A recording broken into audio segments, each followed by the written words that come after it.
गंगातरंग कमनीय जटाकलापं गौरी निरंतर विभूषित वामभागं नारायण प्रियमनंग मदापहारं वाराणसीपुरपतिं भज विश्वनाथम्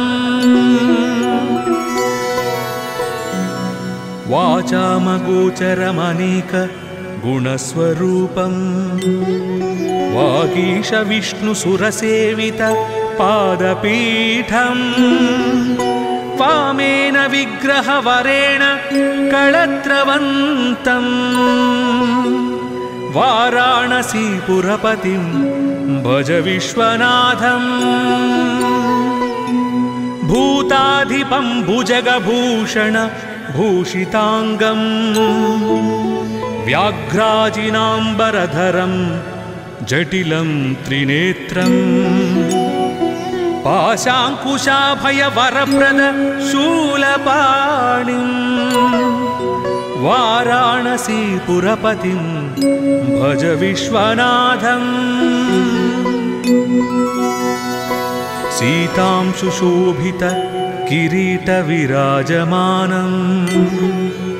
भालेक्षणानल विशोषित पंचबाणं नागाधिपारचित भासुर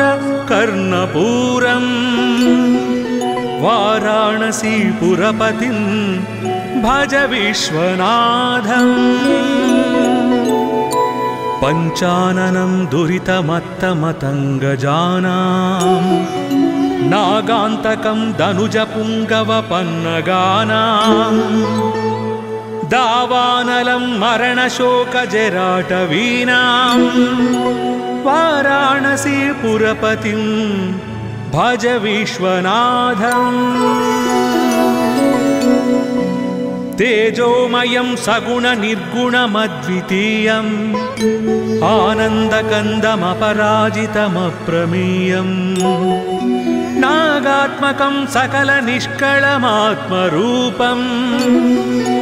वाराणसीपुरपतिं भज विश्वनाथम् आशां विहाय परिहृत्य परस्य निन्दां पापे रतिं च सुनिवार्य मनस्समाधौ आदाय हृत्कमलमज्जगतं परेशं वाराणसीपुरपतिं भज विश्वनाथम् रागादिदोषरहितस्वजनानुरागं वैराग्यशान्तिनिलयं गिरिजासहायं माधुर्यधैर्यसुभगं गरलाभिरामं वाराणसीपुरपतिं भज विश्वनाथम् वाराणसीपुरपते स्तवनं शिवस्य व्यासोक्तमष्टकमिदं पठिता मनुष्या विद्यां श्रियं विपुलसौख्यमनन्तकीर्तिं सम्प्राप्य देहविलये लभते च मोक्षम् विश्वनाथाष्टकमिदं यः पठेत् शिवसन्निधौ शिवलोकमवाप्नोति शिवेन सह मोदते।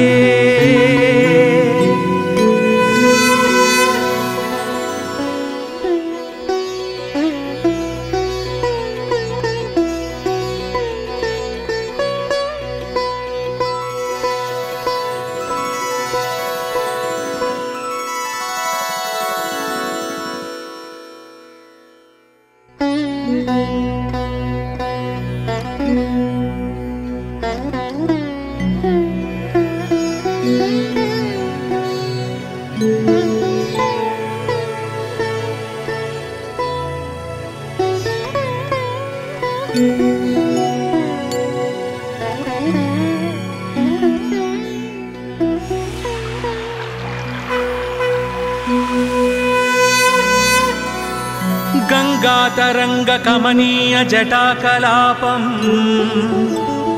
गौरी निरन्तर विभूषित वामभागम् नारायण प्रियमनङ्ग मदापहारम् वाराणसीपुरपतिं भज विश्वनाथम्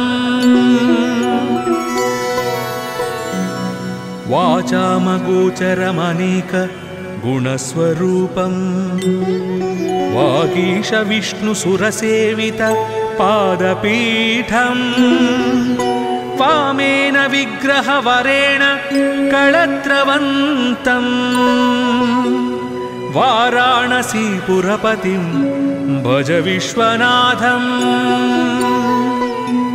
भूताधिपं भुजगभूषण भूषिताङ्गम् व्याघ्राजिनाम्बरधरं जटिलं त्रिनेत्रम् पाशाङ्कुशाभयवरप्रद शूलपाणिम् वाराणसीपुरपतिं भज विश्वनाथम् सीतांशुशोभित किरीटविराजमानम् भालेक्षणानल विशोषित पञ्चबाणम् नागाधिपारचित भासुर कर्णपूरम् वाराणसीपुरपतिं भज विश्वनाथम् पञ्चाननं दुरितमत्तमतङ्गजानाम् नागान्तकं दनुजपुङ्गवपन्नगानाम् दावानलं मरणशोकजराटवीनाम् वाराणसीपुरपतिं भज विश्वनाथम् तेजोमयं सगुणनिर्गुणमद्वितीयम् आनन्दकन्दमपराजितमप्रमेयम् नागात्मकं सकलनिष्कळमात्मरूपम् वाराणसीपुरपतिं भज विश्वनाथम् आशां विहाय परिहृत्य परस्य निन्दाम् पापे रतिं च सुनिवार्य मनस्समाधौ आदाय हृत्कमलमज्जगतं परेशम् वाराणसीपुरपतिं भज विश्वनाथम् रागादिदोषरहितस्वजनानुरागम् वैराग्यशान्तिनिलयं गिरिजासहायम् माधुर्यधैर्यसुभगं गरलाभिरामम् वाराणसीपुरपतिं भज विश्वनाथम् वाराणसीपुरपते स्तवनं शिवस्य व्यासोक्तमष्टकमिदं पठिता मनुष्या विद्यां श्रियं विपुलसौख्यमनन्तकीर्तिं सम्प्राप्य देहविलये लभते च मोक्षम् विश्वनाथाष्टकमिदं यः पठेत् शिवसन्निधौ शिवलोकमवाप्नोति शिवेन सह मोदते।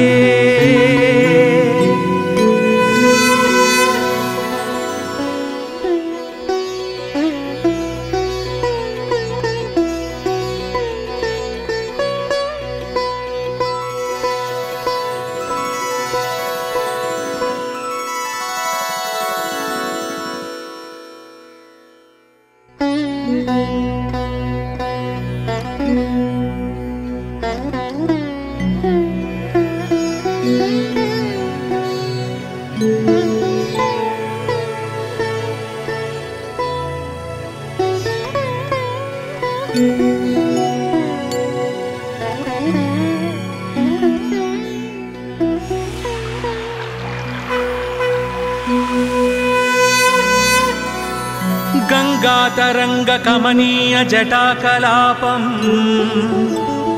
गौरी निरन्तर विभूषित वामभागम् नारायण प्रियमनङ्ग मदापहारम् वाराणसीपुरपतिं भज विश्वनाथम् वाचामगोचरमनेक गुणस्वरूपम् वागीश विष्णुसुरसेवित पादपीठम् वामेन विग्रहवरेण कळत्रवन्तम् वाराणसीपुरपतिं भज विश्वनाथम् भूताधिपं भुजगभूषण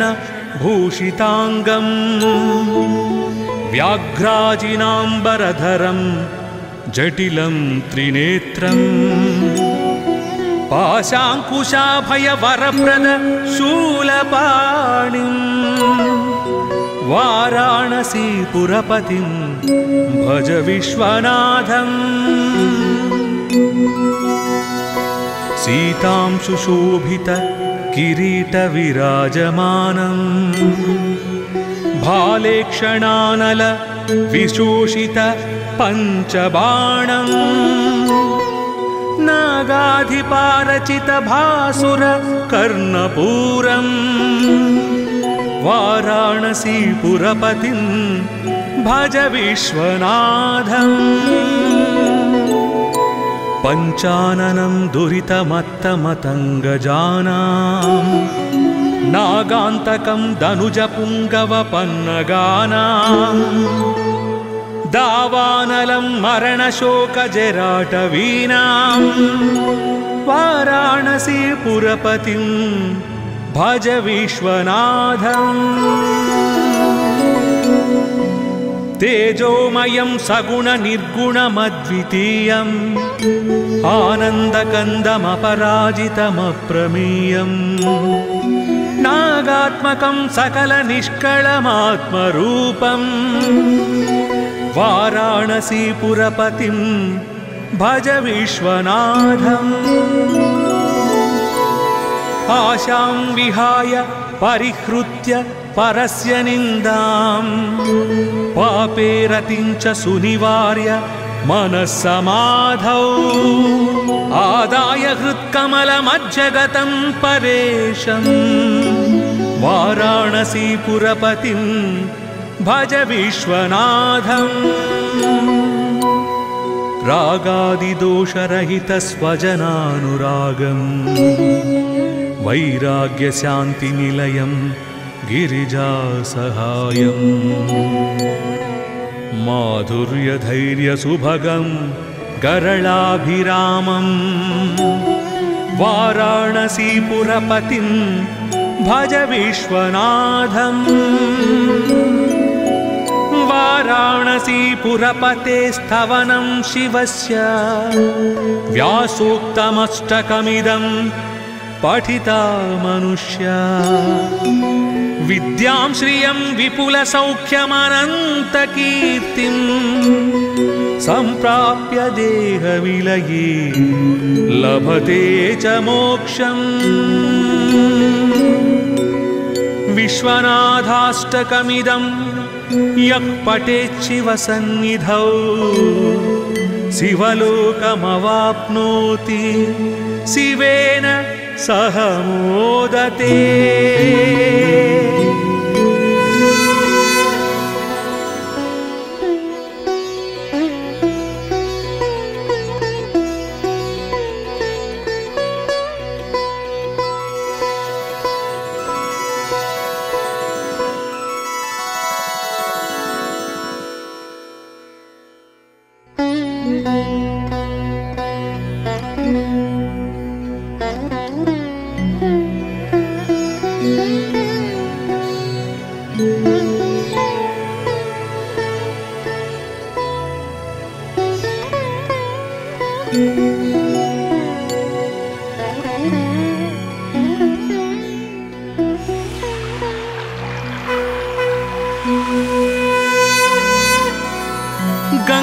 भानुतरङ्गकमनीय जटाकलापम्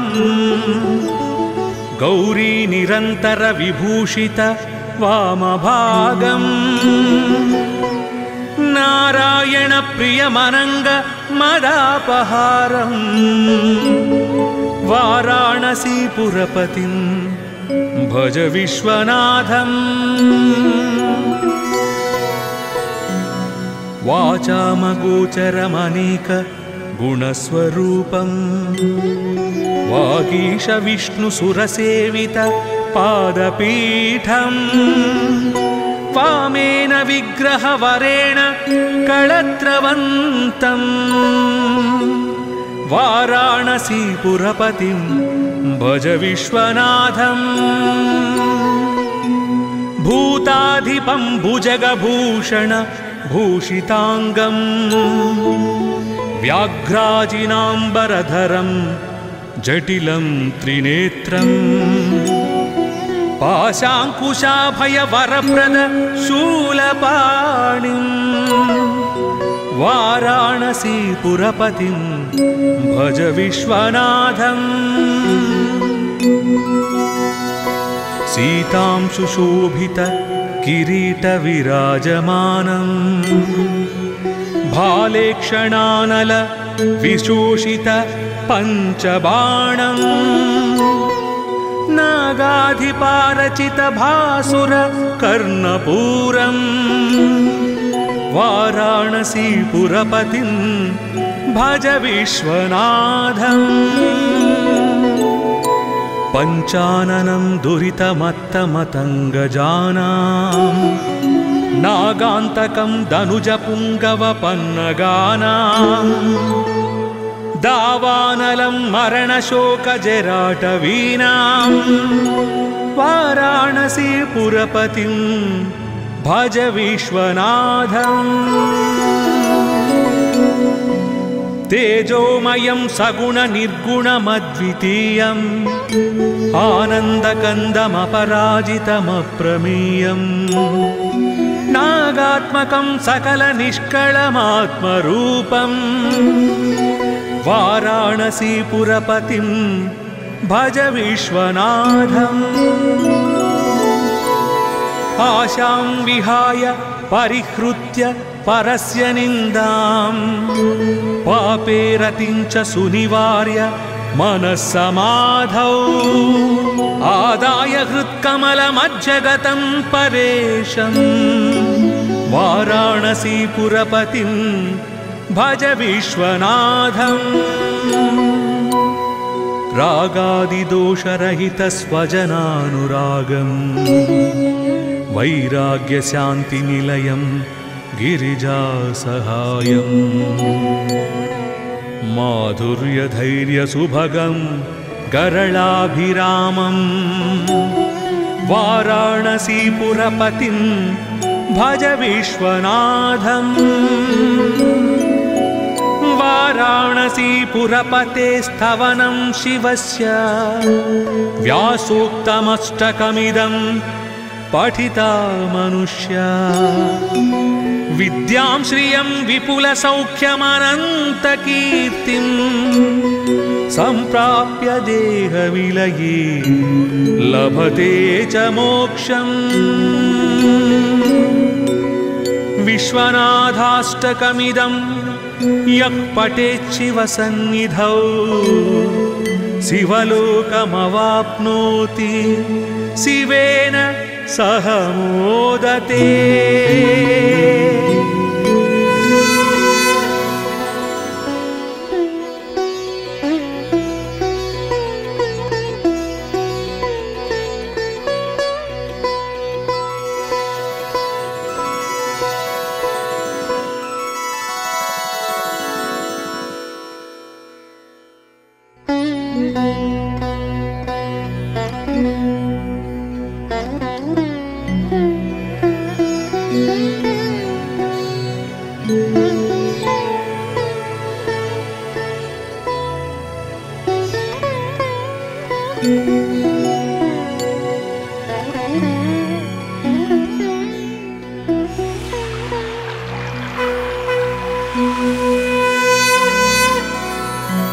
गातरङ्गकमनीय जटाकलापं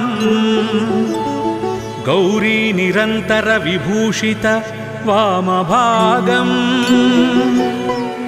नारायण प्रियमनङ्ग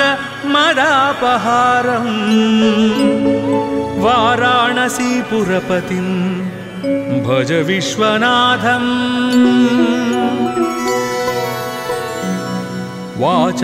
वाचामगोचरमनेक गुणस्वरूपम् वागीश विष्णुसुरसेवित पादपीठम् वामेन विग्रहवरेण कळत्रवन्तम् वाराणसीपुरपतिं भज विश्वनाथम् भूताधिपं भुजगभूषण भूषिताङ्गम् व्याघ्राजिनाम्बरधरं जटिलं त्रिनेत्रम् पाशाङ्कुशाभयवरप्रद शूलपाणिम् वाराणसीपुरपतिं भज विश्वनाथम् सीतांशुशोभित किरीटविराजमानम्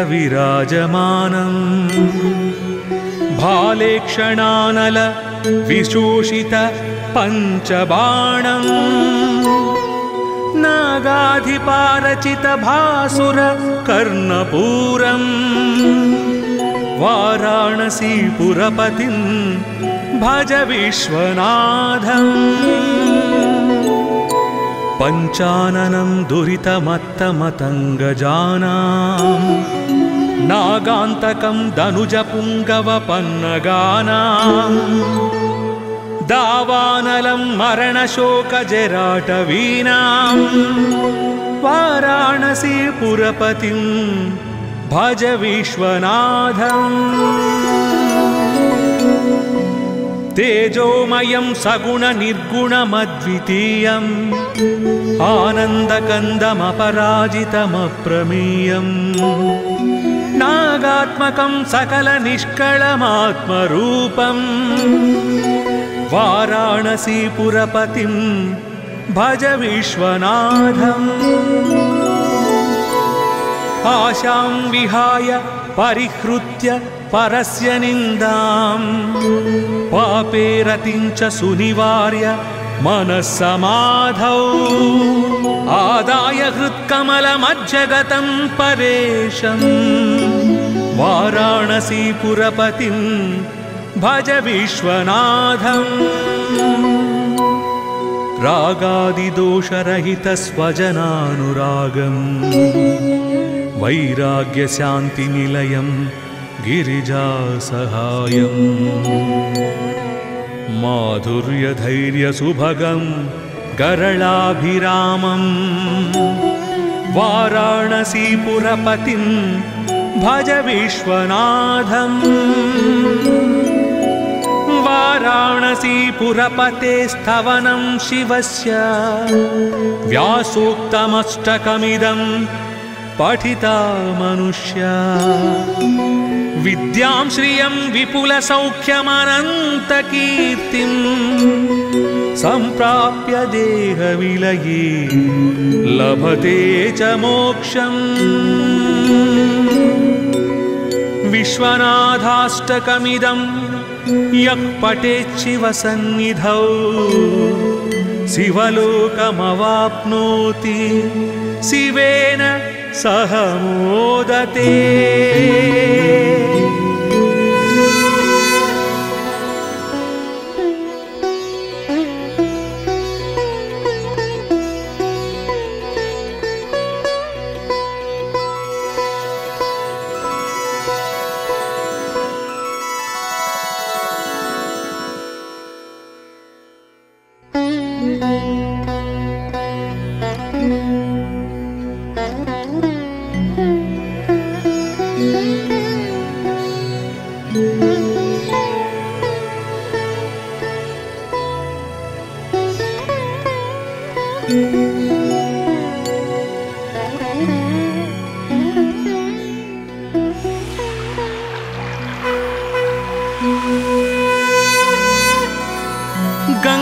नानातरङ्गकमनीय जटाकलापम्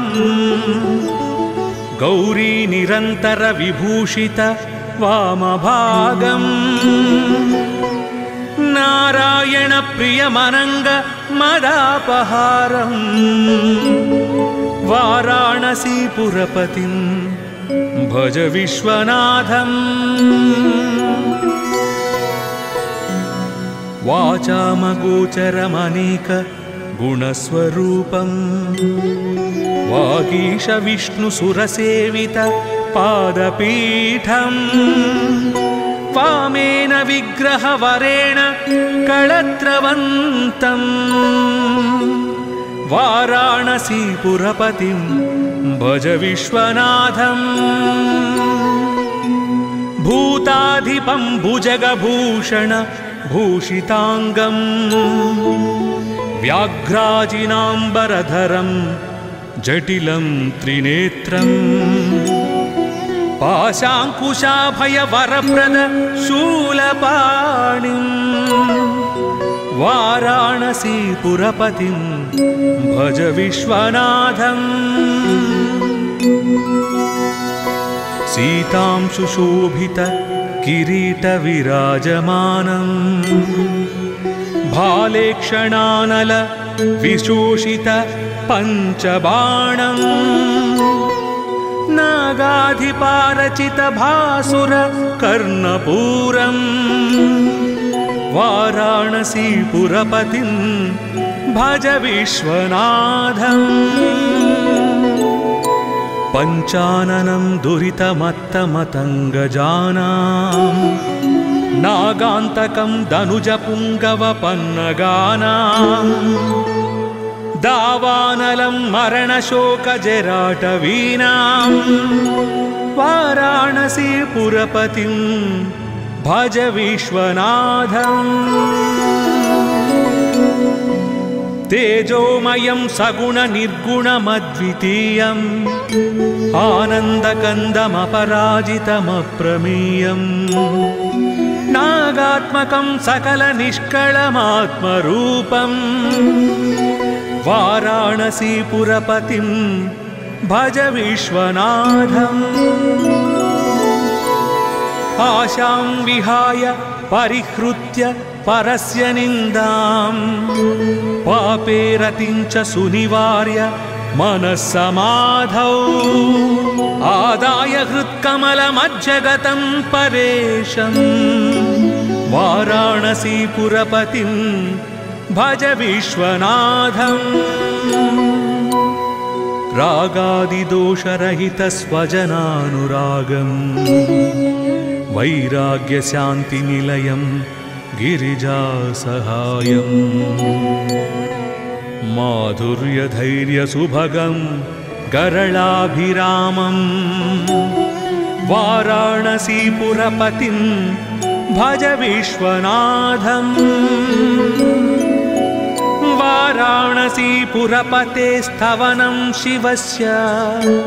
व्यासोक्तमष्टकमिदं पठिता मनुष्या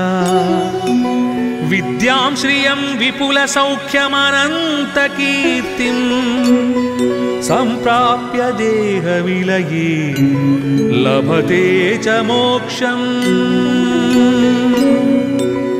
विश्वनाथाष्टकमिदं यः पठेच्छिवसन्निधौ शिवलोकमवाप्नोति शिवेन सह मोदते।